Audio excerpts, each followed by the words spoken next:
All right, so the market is down again.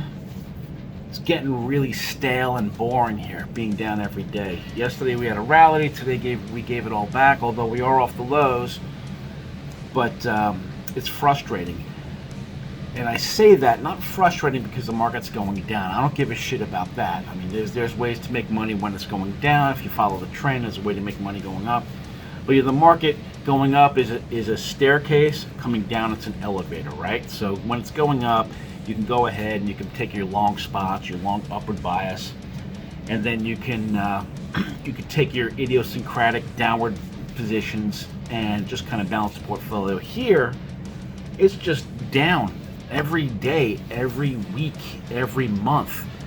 And the frustrating thing is that, I went into the month with a whole bunch of downward bias positions, and they're up huge, and I'm taking profits on them, which is good, but there's like no new setups, right? So now here I am, I'm getting signals. I don't really want to go long.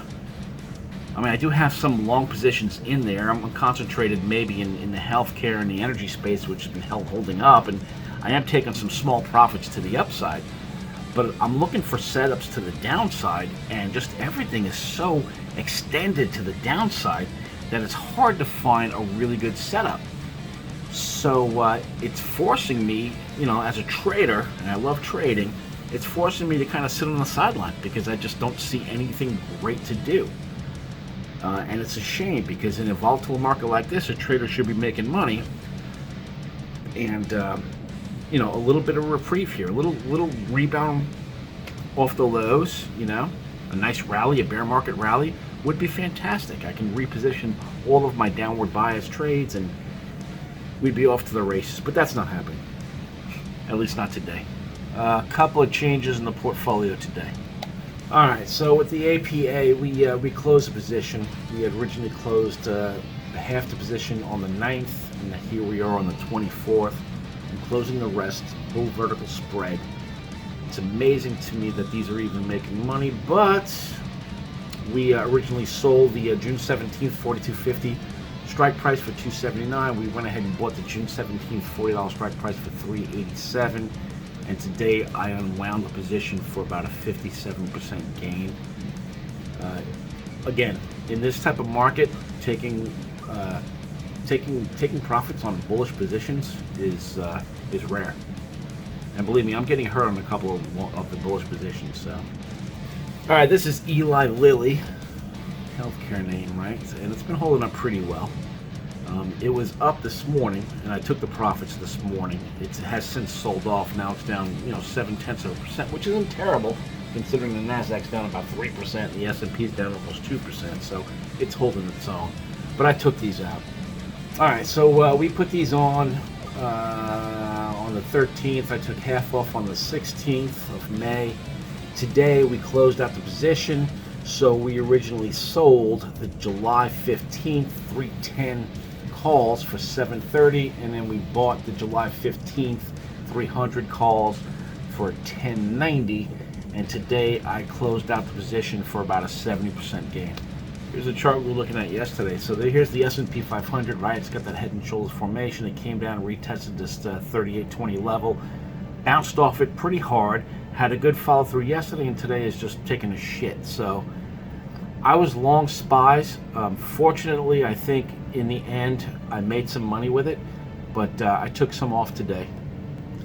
Okay, so originally, and this was going back, I think it was on Wednesday, I had bought the 402 calls for $579. I unwound them today for $1.37. I took a loss of about 76% on the trade, but that said, I also, this was late Friday, I took another SPY position on. These were the June 10s 385 call.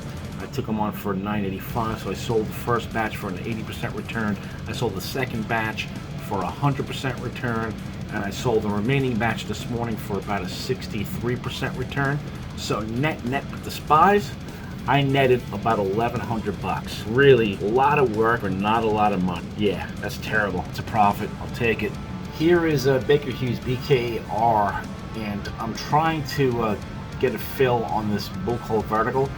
I went in there for contracts, and it's just not really, it's thinly traded. I'm not really getting filled, so I ended up getting 9 contracts off. But we'll take a look at what we've done. I'm trying to get more than that, but I don't know if it's going to happen. So with BKR, I sold the July 15th 39 strike price calls for 98 cents, and I went ahead and I bought the July 15th 36 strike price calls for 205. And I got 9 off, so my maximum risk in this trade is $99. It's a really small trade. I just can't get the rest off.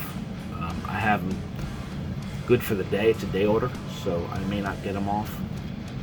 Alright, so here's Crowdstrike. This company has been in a downtrend, as with everyone else. This thing tried to make a breakout. This is a pretty good breakout here with volume, and it looked like it was going to be making a new uptrend here, but then just broke down. So now here's a pretty major level of previous support, now new resistance, and it's been channeling in here. So I went ahead and I just did some puts on this. So I went ahead and I bought the June 3rd 138 puts. I paid $10.56 for them. Wanted before expiration. I need this thing to be near 127. All right, I'm back in Wix. We've made money with this in the past, right? So let's look over the previous trade. So I was in it here. That was on April 21st. I ended up getting out April 27th and then March 5th, and I ended up making about 50, call it 54, 55% return on the trade, which was good. I'm coming back, so I did this bear vertical spread on this. Take a look at the chart. It's ugly. It hit its 20-day moving average and it's coming off again. I saw this article today. So Wix options volume rises, and there's a lot of activity here in the put contracts. So given the fact that I don't really see a ton of great setups to the downside, I'm going to go back here and I'm going to try to make some more money with Wix. So I sold puts, the $55 strike price for $209. This is going out to June 17th, and then the June 17th puts, $60 strike price. I went ahead and I bought for $3.90, create that vertical spread, and here we are looking for some downward pressure on Wix. All right, so still waiting for a direction. Now, obviously, the direction is down, but there's really not a lot of great setups to the downside. So I am just trimming the portfolio, sitting and waiting. We'll see what happens. If you take a look at this, so the market position, I had a huge upward bias. I'm trimming it. I'm trying to take out some of the long positions. I'm trying to add some more downward bias. But in this market where it's going down every day, every week, every month, it's really tough to position myself with good setups to the downside. It's tricky. This is definitely tricky. We're having a good month. We're up for the month, which is important. But I have to really think about how to position this portfolio, and I'm not really sure yet. I'd like to get this downward bias number right here up to at least a third of the portfolio. All right, we got some work to do. Have a good day.